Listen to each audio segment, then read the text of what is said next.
السلام عليكم ورحمة الله وبركاته إن الحمد لله والصلاة والسلام على رسول الله أما بعد প্রিয় মুসলিম ভাইরা আমাদের ধারাবাহিক বিষয়ভিত্তিক আলোচনা চলছে সমাজে প্রচলিত বিদআত নিয়ে।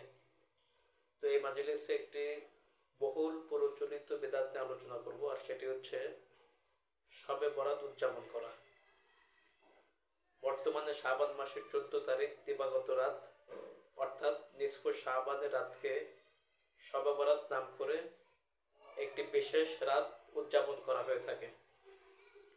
আর ওই রাতকে কেন্দ্র করে নানা রকমের আয়োজন লক্ষ্য করা যায়, যেমন মসজিদ আলোকসজ্জা করা, শবে বরাতের নিয়তে 12 রাকাত অথবা 100 রাকাত নামাজ পড়া, মাহফিল করা, বিশেষ মোনাজাতের অনুষ্ঠান করা, ওই দিন গরু ছাগল বা মুরগি জবাই করা, হালুয়া রুটি পাকানো, বেশি করে বাতি জ্বালানো, আতশবাজি করা, আরো বিভিন্ন কার্যক্রম পরিচালিত হয়।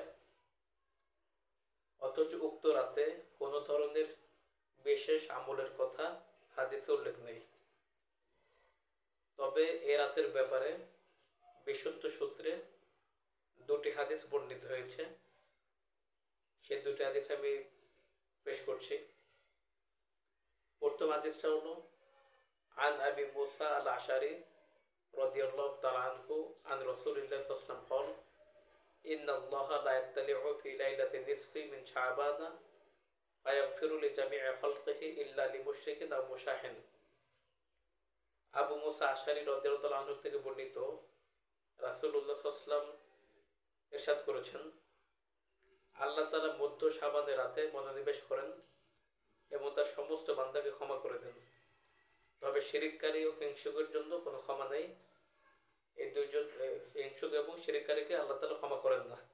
হাদিসে আছে ইবনে মাজাহ 1390, জামিউল আহাদিস 7085। দ্বিতীয় হাদিসটি হচ্ছে আন আবি সালামা قال قال رسول الله صلى الله عليه وسلم إذا كان ليلة نصف من شعبان اطلع الله إلى خلقه فيغفر للمؤمنين ويملي للكافرين ويدعو أهل الحقد بحقدهم حتى يدعوه। আবু সালামা রাদিয়াল্লাহু তাআলা আনহু থেকে বর্ণিত, তিনি বলেন রাসূলুল্লাহ সাল্লাল্লাহু আলাইহি ওয়াসাল্লাম বলেছেন, যখন মধ্য শাবানের রাত এসে যায় তখন আল্লাহ তাআলা তার সৃষ্টির দিকে মনোনিবেশ করেন, অতঃপর তিনি মুমিনদেরকে ক্ষমা করেন আর কাফিরদের শাস্তিকে বাড়িয়ে দেন এবং হিংসুকদেরকে অবকাশ দেন যেন তারা হিংসা ছেড়ে দেয়। উক্ত রাতটিকে কেন্দ্র করে যে সমস্ত হাদিস বর্ণিত আছে সেগুলোর মধ্যে এই দুইটি হাদিসই সবচেয়ে বিশুদ্ধ এবং সবচেয়ে সঠিক। এছাড়া যেসব হাদিস বর্ণিত আছে এই শবে বরাত সম্পর্কে, এই সমস্ত হাদিসের সনদে অথবা মতনে কোনো না কোনো ত্রুটি দেখা দিয়েছে। একটু লক্ষ্য করলে দেখা যাবে যে উক্ত হাদিস দুটিতে কেবল ফজিলতের কথা বলা হয়েছে, কোন রকমের আমলের কথা বলা হয়নি।